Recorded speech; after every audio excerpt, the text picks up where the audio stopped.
5 वर्ष पूर्व। तो माना कि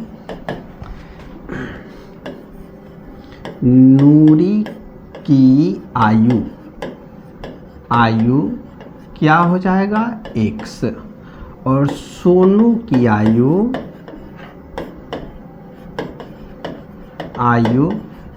क्या मिलेगा y। ठीक है, हल प्रश्न से।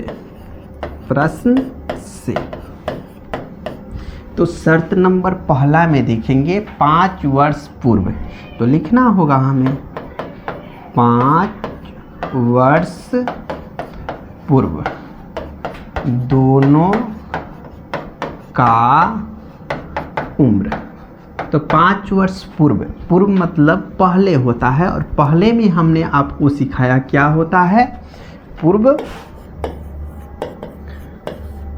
पहले, और इसमें आपको क्या करना होगा, माइनस करना होगा। ठीक है, पश्चात मतलब बाद, और बाद में क्या करना होगा आपको, प्लस।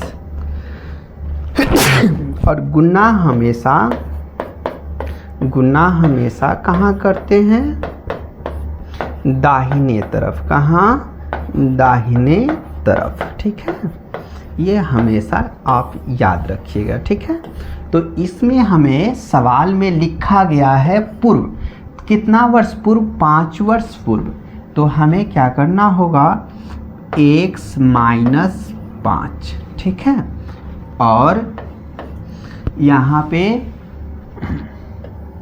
5 वर्ष पूर्व, तो x माइनस 5 फिर y माइनस 5। 5 वर्ष पूर्व जाएंगे तो दोनों आदमी जो होगा वो दोनों के 5-5 वर्ष कम करना होगा, 5-5 वर्ष घटाना होगा। जैसे मानते हैं कि आपके पिताजी अभी 50 साल के हैं और आप अभी 20 साल की हो, तो 5 वर्ष पहले आपके पिताजी 45 के रहे होंगे और आप कितना, 15 के रहे होंगे। तो हमें आपके पिताजी और आप दोनों में से 5 वर्ष घटाना होगा। ठीक है, तो ध्यान दीजिए, कहा गया है कि 5 वर्ष पूर्व नूरी की आयु सोनी की आयु से क्या है, 3 गुनी है। आपसे गुनी जो कहेगा वो कहाँ, दाहिने साइड में गुना कर दीजिएगा, बस बात खत्म होता है। अगर आपको समझना है तो वो भी समझ लीजिए, लिखा हुआ 5 वर्ष पूर्व का है, नूरी की आयु सोनू की आयु की 3 गुनी है। नीरू की आयु सोनू की आयु से 3 गुनी है, तो 3 गुनी है तो इसमें गुना नहीं करेंगे, सामने वाला में गुना करते हैं। तो इससे इसमें गुना, यानी 3y माइनस 5 दिया 15, यानी x माइनस 3y बराबर माइनस का 15 और प्लस का 5 हो जाएगा। यानी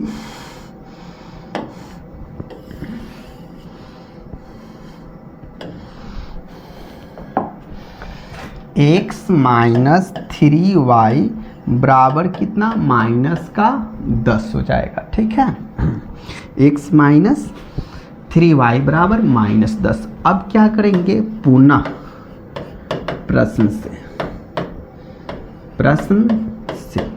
दिख रहा है। अब फिर से हम सवाल में जाएंगे, तो सेकेंड शर्त हमसे कहा 10 वर्ष पश्चात नूरू की आयु सोनी। अब कितना वर्ष पश्चात, 10 वर्ष पश्चात, तो हमें लिखना होगा 10 वर्ष पश्चात दोनों का उम्र। ठीक है, 10 वर्ष पश्चात दोनों की उम्र करने के लिए हमें क्या करना होगा, x प्लस 10 और बराबर y प्लस 10। हमने सिखाया कि पश्चात बाद में आपको क्या करना होगा, कि जोड़ना होगा। क्या करना होगा, जोड़ना। तो 10 वर्ष पश्चात तो x प्लस 10 और y प्लस 10 लिखे। अब देखिए कितना गुना कहा, 3 गुनी, तो दाहिने साइड में अब बेहिचक क्या कीजिए, 2 गुनी कर दीजिए, x प्लस 10 और 2y, और 10 दुना कितना मिलेगा, 20, यानी x माइनस 2y बराबर 20 माइनस 10। x माइनस 2y बराबर घटेगा तो क्या, 10। इक्वेशन इसको क्या बोलेंगे, सेकेंड यहाँ पे इक्वेशन क्या है, फर्स्ट। इक्वेशन फर्स्ट और सेकेंड को सॉल्व करने के लिए देखते हैं कि कोई एक टर्म बराबर होना चाहिए, जो कि यहाँ पे दिख रहा है एक टर्म बराबर है और सामने यहाँ भी प्लस और यहाँ भी प्लस, और चिन्ह जब समान होता है, दोनों में प्लस या फिर दोनों में माइनस, तो उस समय हम इक्वेशन को घटाते हैं। क्या करते हैं, घटाते हैं। तो यहाँ पे इक्वेशन को घटाना होगा। चलिए देखिए, अब इक्वेशन 1 घटाओ 2 से, इक्वेशन 1 घटाओ 2 से, तो इक्वेशन 1 जो दिख रहा है वो क्या है, x minus 3y, x minus 3y बराबर माइनस 10, और इधर जो दिख रहा है x माइनस 2y बराबर 10। जब घटाएंगे तो चिन्ह बदलेंगे, माइनस प्लस फिर माइनस, इससे ई कैंसिल हो जाएगा। 3y में से 2y घटेगा तो माइनस का y, हमने बताया जो बड़ा के साथ में साइन होता वही आंसर में होता। माइनस माइनस प्लस, लेकिन चिन्ह माइनस के 10 10 20, माइनस से माइनस कैंसिल हो गया, मतलब y बराबर कितना आया, 10 आया।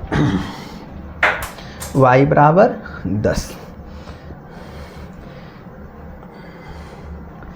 अब y बराबर 10, तो y का जो मान है, y का मान आप क्या करो, समीकरण 1 या 2 कहीं रख दो, समीकरण 1 से।